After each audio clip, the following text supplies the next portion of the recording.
بسم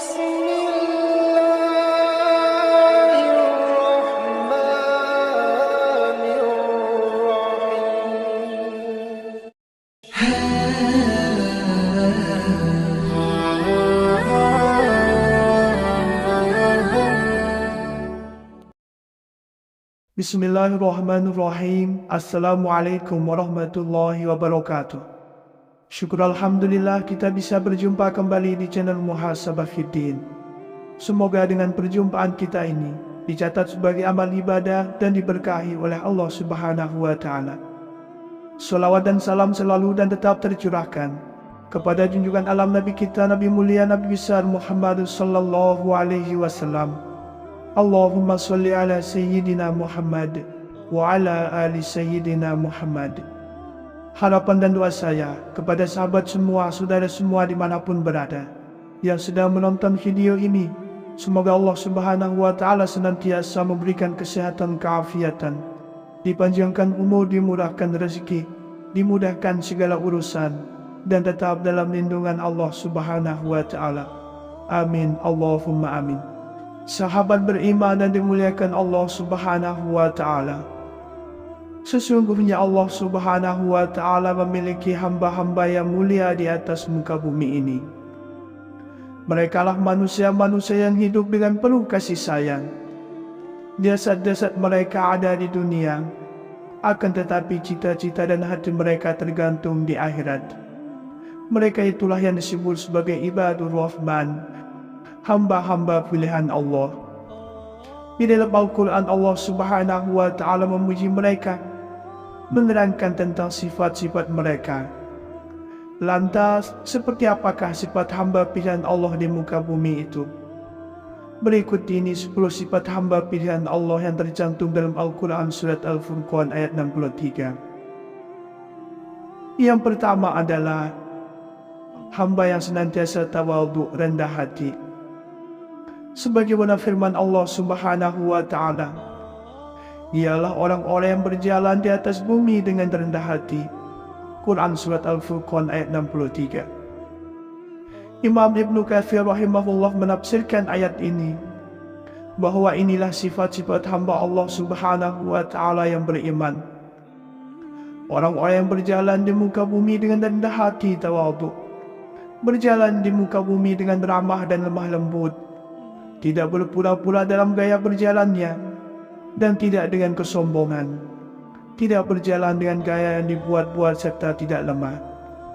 Dan yang dimaksud bukanlah bahwa mereka berjalan seperti orang yang sakit, dalam keadaan lemah dan dalam rangka riya, karena Rasulullah Muhammad SAW sendiri, apabila beliau berjalan maka seakan-akan beliau adalah air yang mengalir dari tempat yang tinggi, dan seolah-olah bumi dilipat untuk beliau. Yang kedua adalah yang senantiasa tahajud di keheningan malam. Allah Subhanahu wa Ta'ala berfirman, dan orang-orang yang melalui malam hari dengan bersujud dan berdiri untuk Rabb mereka. Maka untuk menjadi hamba yang ibadur rahman, yaitu dengan senantiasa tahajud di keheningan malam, di saat kebanyakan manusia sedang tidur atau menghabiskan malam untuk waktu istirahat mereka. Pada kondisi inilah, di saat hati sedang tenang karena jauh dari berbagai kesibukan urusan dunia, mereka hamba pilihan Allah adalah orang yang menyedikitkan tidurnya, menjauhkan diri dari hal-hal yang melalaikan jiwa mereka di malam hari. Rasa takut dan harapan mereka terhadap Rabb mereka telah mampu menjadikan mereka sebagai manusia-manusia penghidup malam. Sifat yang ketiga adalah membalas keburukan dengan kebaikan. Allah Subhanahu wa Ta'ala berfirman, dan apabila orang-orang jahil menyapa mereka, mereka mengucapkan kata-kata yang mengandung keselamatan. Jika orang-orang bodoh mengumpat mereka dengan ucapan yang buruk, mereka tidak membalasnya dengan ucapan yang buruk pula, akan tetapi memaafkan, membiarkan, dan tidak membalas kecuali dengan perkataan yang baik. Sebagaimana Rasulullah SAW, beliau tidak membalas perbuatan bodoh jahil mereka melainkan dengan kesabaran dan lemah lembut. Maka sifat ibadur rahman adalah tidak membalas perkataan yang buruk dan perkataan yang serupa. Dan ketika orang-orang dulu melontarkan kalimat yang rendah, ucapan yang buruk dan ungkapan yang keji lagi jelek, mereka pun berpaling dan berkata, "Semoga keselamatan menimpa kalian. Kami tidak mengharapkan orang-orang yang bodoh." Yang keempat adalah senantiasa takut pada azab dari Allah Subhanahu wa Ta'ala. Allah Subhanahu wa Ta'ala berfirman, "Dan orang-orang yang berkata, 'Ya Rabb kami, jauhkan azab Jahannam dari kami.' Sesungguhnya azabnya itu adalah kebinasaan yang kekal. Sesungguhnya Jahannam itu seburuk-buruk tempat menetap dan tempat kediaman." Quran Surat Al-Furqan ayat 65-66. Maka hamba yang ibadur Rahman adalah mereka yang senantiasa takut terhadap azab neraka Jahannam. Secara umum makna ayat ini adalah sesungguhnya mereka beribadah kepada Rabb mereka. Mereka takut terhadap siksa-siksanya. Sesungguhnya azab Rabb mereka tidak ada orang yang merasa aman dari kedatangannya. Sehingga di antara mereka ada yang tamak dan senantiasa mengharapkan rahmat dari Allah, berada dalam ketakutan dan kekhawatiran terhadap azab serta siksanya. Yang kelima adalah tidak berlebihan dalam membelanjakan harta. Allah Subhanahu wa Ta'ala berfirman, "Dan orang-orangnya apabila membelanjakan harta, mereka tidak berlebih-lebihan dan tidak pula kikir, dan adalah pembelanjaan itu di tengah-tengah antara yang demikian." Artinya adalah sesungguhnya di antara sifat ibadur Rahman adalah mereka yang senantiasa bersikap pertengahan dalam berinfak, sehingga mereka tidak berlebihan dengan melampaui batas yang tidak disyariatkan Allah, dan mereka juga tidak pelit. Mereka mengetahui bahwa sebaik-baik urusan adalah pertengahannya.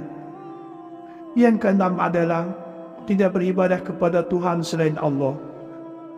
Allah Subhanahu wa Ta'ala berfirman, "Dan orang-orang yang tidak beribadah kepada ilah yang lain beserta Allah." Quran Surat Al-Furqan ayat 68. Makna dari ayat ini adalah hamba yang ibadur Rahman adalah mereka tidak menjadikan sekutu bagi Allah, baik dalam ibadah maupun akidah mereka. Mereka mengikhlaskan ibadah mereka hanya kepada Allah semata. Tidak boleh beribadah atau bersumpah yang ditujukan kepada selain Allah Subhanahu wa Ta'ala, karena ini termasuk perbuatan yang syirik. Rasulullah SAW bersabda, "Barang siapa yang bersumpah dengan selain Allah, maka sungguh ia telah berbuat syirik." Atau kama qala alaihi salatu wassalam. Yang ketujuh adalah yang tidak membunuh. Dalam Al-Quran Allah Subhanahu wa Ta'ala berfirman, "Dan tidak membunuh jiwa yang diharamkan Allah membunuhnya kecuali dengan alasan yang benar." Quran Surat Al-Furqan ayat 68. Makna dari ayat ini adalah bahwa mereka tidak akan membunuh satu jiwa pun yang telah diharamkan Allah Subhanahu wa Ta'ala karena sebab tertentu, kecuali dengan sebab kebenaran yang menghilangkan keterlindungannya dan kehormatannya seperti kufur setelah dia beriman. Yang kedelapan adalah menjauhi perbuatan zina. Allah Subhanahu wa Ta'ala berfirman, "Dan tidak berzina." Diriwayatkan dari Abdullah bin Amr bahwa ia berkata, "As-Saman yaitu sebuah telaga di Jahannam." Ikrimah berkata, "Yaitu telaga-telaga di neraka Jahannam, tempat mengazab para penzina." Imam Ahmad berkata, "Saya tidak mengetahui dosa lebih besar setelah membunuh jiwa kecuali berzina." Dan Allah telah menguatkan keharamannya dengan firman-Nya dalam Al-Quran Surat Al-Furqan ayat 68. "Dan orang-orang yang tidak menyembah ilah yang lain beserta Allah, dan tidak membunuh jiwa yang diharamkan Allah membunuhnya kecuali dengan alasan yang benar, dan tidak berzina." Yang kesembilan adalah tidak bersumpah palsu. Allah Subhanahu wa Ta'ala berfirman dalam Al-Quran Surat Al-Furqan ayat 72, "Dan orang-orang yang tidak memberikan persaksian palsu." Inilah sifat ibadur Rahman, yaitu orang-orang yang tidak memberikan kesaksian palsu. Yang ke-10 adalah tidak melakukan perbuatan yang sia-sia. Allah Subhanahu wa Ta'ala berfirman, Dan apabila mereka bertemu dengan orang-orang yang mengerjakan perbuatan-perbuatan yang tidak bermanfaat, mereka lalui saja dengan menjaga kehormatan dirinya. Quran Surat Al-Furqan ayat 72. Maka merupakan bentuk kebaikan Islam seseorang adalah ketika meninggalkan hal-hal yang tidak bermanfaat baginya. Sebagaimana hadis dari Abu Hurairah radhiyallahu anhu berkata, bahwa Rasulullah Shallallahu Alaihi Wasallam bersabda, di antara kebaikan Islam seseorang adalah ia meninggalkan hal-hal yang tidak berguna baginya. Sahabat beriman yang dimuliakan Allah Subhanahu Wa Taala, itulah 10 sifat ibadur rahman, hamba pilihan Allah yang berada di muka bumi ini. Semoga kita semua termasuk di dalamnya. Amin Allahumma amin. Wallahu a'lam. Wassalamualaikum warahmatullahi wabarakatuh. Demikianlah yang bisa saya bagikan pada kesempatan video kali ini. Semoga ada arti dan manfaatnya untuk kita semua.